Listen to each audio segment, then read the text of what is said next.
Welcome back. We're still in the heart of summer vacations. I know school's going to start, but let's think about these vacations. They could bring back memories of packing the car to the roof with suitcases, hitting the road. You know, families back in the day, they went from motel to motel. The kids would jump into those small swimming pools and then jump up and down on the beds. And once in a while, there was even a color TV in the room. Craig Wirth relives those times. It's worth watching tonight.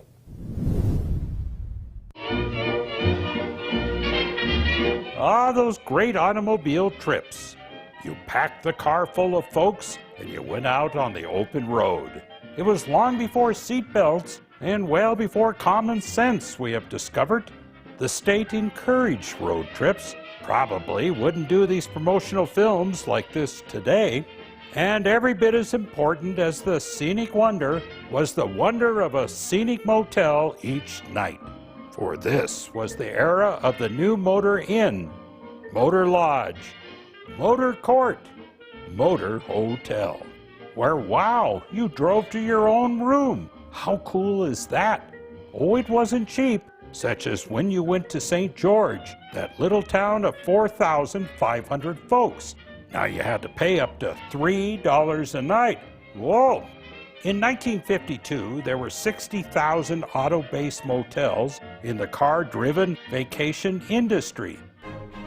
Oh, but the ads said, the finest motels in the country. Yeah, the ones with the most modern rooms are in Salt Lake City.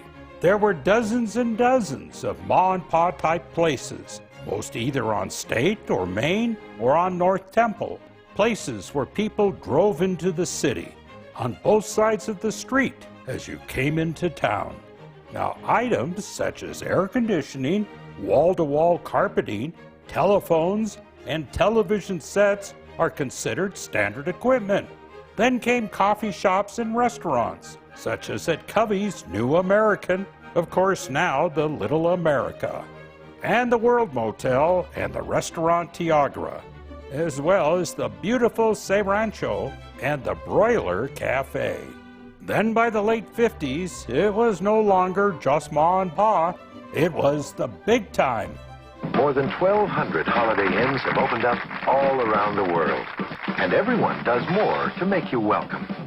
Because our sign stands for a warm welcome. And another station wagon arrives.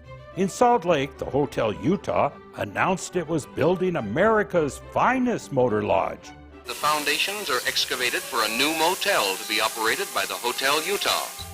Wow, when it was done, you could drive your 50s convertible right into the space age. The stakes grew larger. The televisions were now in color. And the pools, oh my goodness, this was at the Hotel Utah Motor Lodge. And the Romney, later Scotty's, had the coolest pools. It was all part of vacation.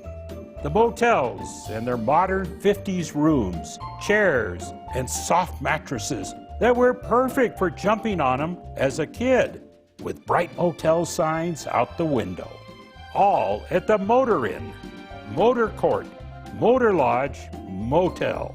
Yes, and postcards in the desk drawer to send to your friends back home. Yes, it was a different time.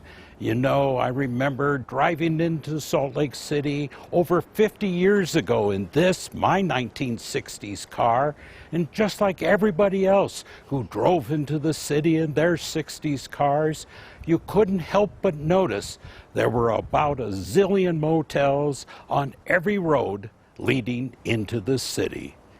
Craig Wirth, ABC 4 News. Craig with the shiny ride there, looking good, Craig. Yeah, there's a resurgence in demand for some of the iconic motels that have been refurbished into retro designs. And it's true, especially along the old Route 66, although they don't go for $3 rooms anymore. So.